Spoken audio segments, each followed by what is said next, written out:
Hey guys, what's up? I'm going to show you a popular build that's already, floating around, but little minor tweaks that I made that will make this Radahn fight a hell of a lot easier for you yourself, or if you want to help randoms or people or friends, whatnot. You can literally solo two people summoned and by yourself. It's a very good build. Obviously, the typical shield and whatnot, but, I'm going to get down to the nitty gritty and the armor set, which really, really helps with those meteors and with overall damage negation, because you know how Radahn does. So the start of the build will be, the typical equipment. It's the Anspur Rapier, the 25 plus blood, obviously, with seppuku, for obvious reasons, for the blood bleed, and, because it's good for Radahn. And I use the Anspur because of the Scarlet Rot buildup and the blood loss, because both status effects really help with damage during the fight, and it's just good.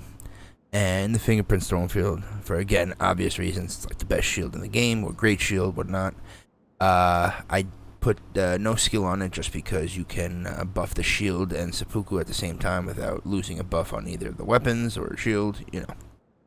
I would go with the Nox Mirror Helm, the Royal Knight armor set as well, just because it has the highest magic defense and definitely helps with those meteors as well, because those meteors are really, really strong and they hit really, really hard.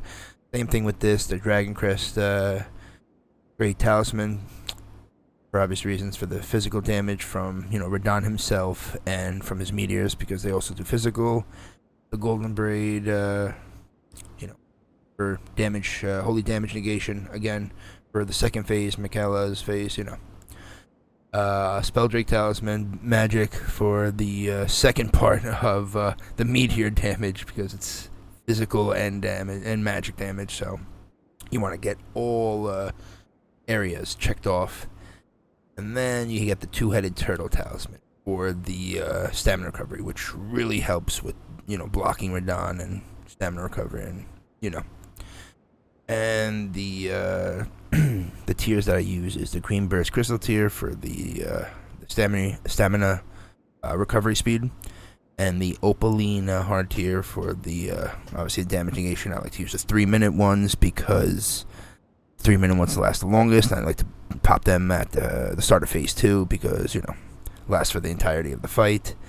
And the stats, I'm rune level 195. And you got 50 vigor, you got 15 mind, 57 endurance, 49 strength, 20 dex, 16 intelligence, 7 faith, and 60 arcane.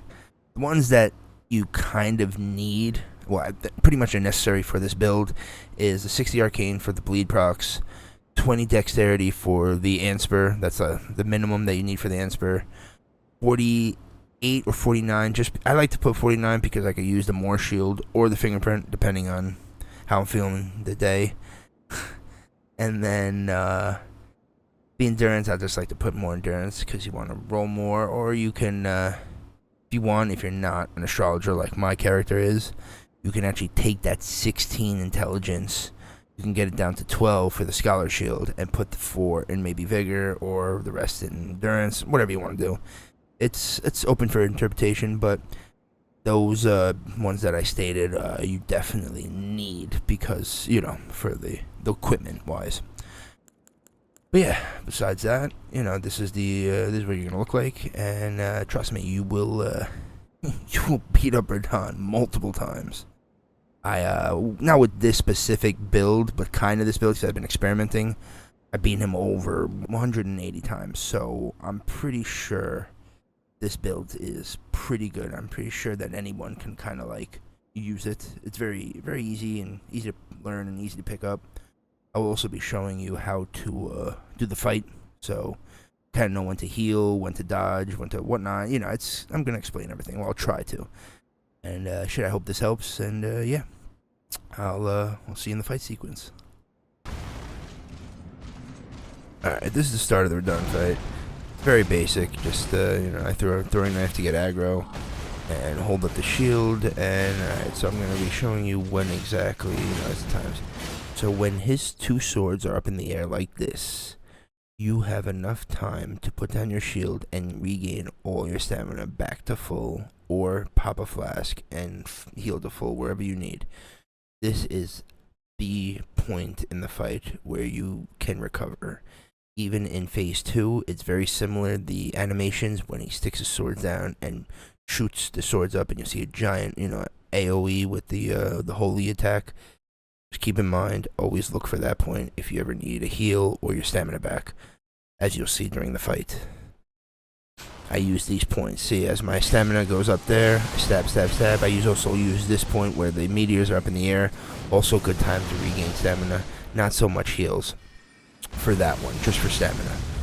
So for stamina, you literally want to find any opening that you can to put down that shield, because you do not want to lose all your stamina, or you will get caught and he will kill you.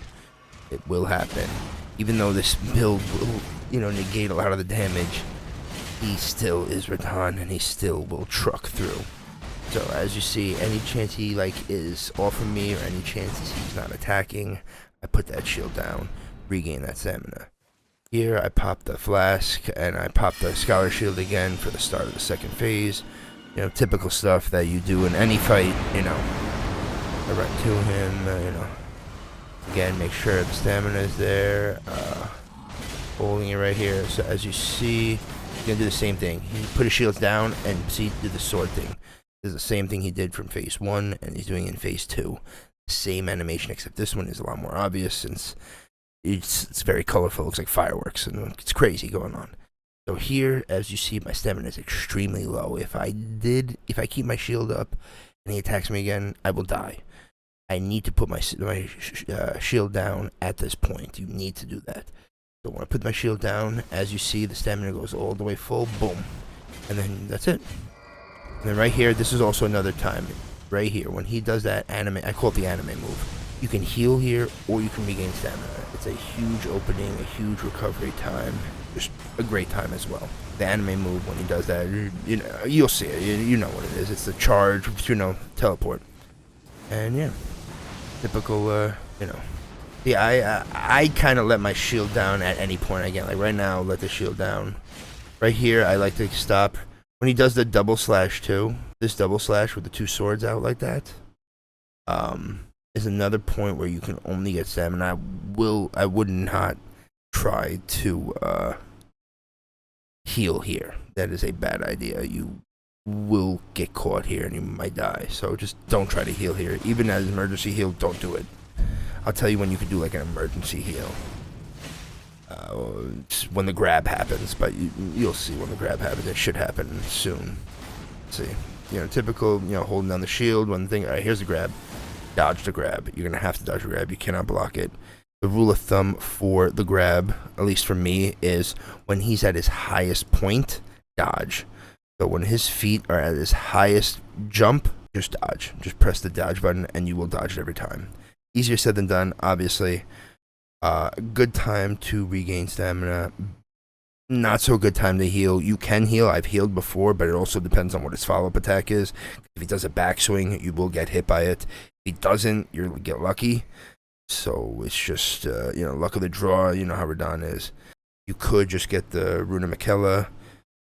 You get that after beating the Skidoo Tree avatar, or Scatter Tree, whatever you want to call it. And you beat that, and you get the Great Rune, and you can actually get rid of the debuff mid-fight. And you can use this over and over again, so you don't really have to worry about getting hit twice. You just have to worry about popping the rune, because it does take time. It's like an Estus flask, it's like a health flask. So it's got that same time. So just keep that in mind as well. But I would just try to practice your dodges for that move in general.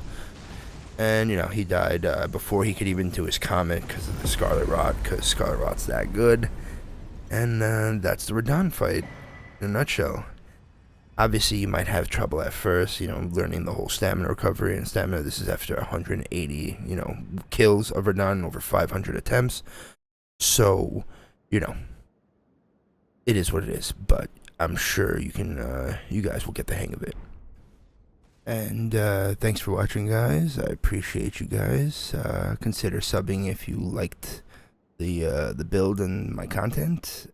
I stream on Twitch, same name, Cordial.